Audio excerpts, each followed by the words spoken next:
الجدار نفسه لكن المنظر مختلف، فهذه الصورة المشوهة للعاصمة بغداد بالكتابات غير اللائقة جاء السعي لحذفها وزج صورة جديدة من خلال رسومات لشخصيات عراقية رائدة بمزج الخط والرسم بجدارية واحدة إحياء لفن الجرافيتي الذي تمتد جذوره للحضارات القديمة. هذه المبادرة جرافيتي بغداد تقدم الخطاب الثقافي في الفضاء العام وضمن محيط موجود فيه كل اللافتات عدا اللافتة الثقافية. بالتالي مبادرة جرافيتي بغداد كانت معنية بأن تقدم رسائل تتعلق بالوعي، رسائل تتعلق حتى بالأخلاق. 10 جداريات نفذت بمناطق مختلفة في العاصمة، والعمل متواصل على تنفيذ المزيد لتكون بغداد زاهية بالألوان، وليتعرف كل عابر طريق على النخب العراقية وتمتلئ الأعين بصورهم وبأبرز كتاباتهم.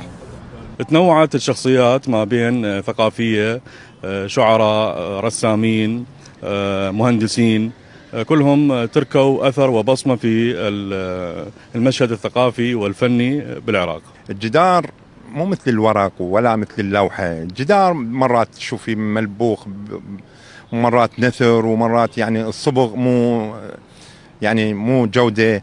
اللوحات والألوان هنا خرجت من المعارض إلى الشوارع لتصبح معلما ودليلا شاخصا كسرا للجمود البصري.